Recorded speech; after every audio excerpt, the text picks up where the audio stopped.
Hi guys, welcome to Tamisha Tutoring. My name is Lauren and I am an assistant instructor here at Tamisha Tutoring. Today we are going to be talking about pediatric grasp development. First we learn how to hold things and then we learn how to write. Our grasp changes step by step as we develop.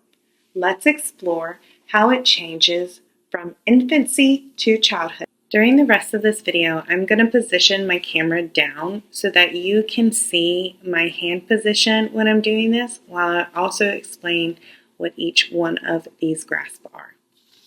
Around 6 to 8 months, we start to see a raking grasp, where infants use their whole hand to scoop objects towards themselves. At this stage, they are not using individual fingers yet, so everything moves together. As they continue to develop around 9 to 12 months, they begin to use a pincer grasp, where the thumb and the index finger work together to pick up small objects. This is the first time we see true finger control. As children grow and begin using tools like crayons, their grasp continues to develop. Between 12 and 18 months, children use a palmar supinated grasp, where they hold the crayon in a fist. At this stage, movement comes from the shoulder, so the motions are large and not very controlled.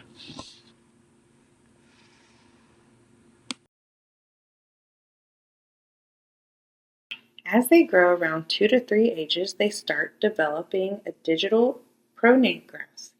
Here the fingers point down towards the paper. Movement comes from the elbow, allowing for more control. Next, around 3 to 4 years, children may use a quadruped grasp, where 4 fingers are used to hold the crayon. This provides more stability, but it is still not the most efficient way for writing. By 4 to 5, children start to begin using a static tripod grasp, where the thumb, the index, and the middle finger hold the crayon. However, movements still come from the wrist. So fine motor control is still developing. Finally, around 5 to 6 years and older, children develop a dynamic tripod grasp.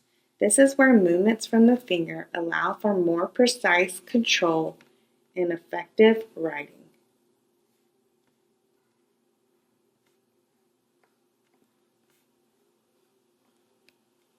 In conclusion, as grasp develops, movement progresses from the shoulder, the elbow, the wrist, and the fingers. Understanding this helps us recognize how children develop skills needed to do handwriting.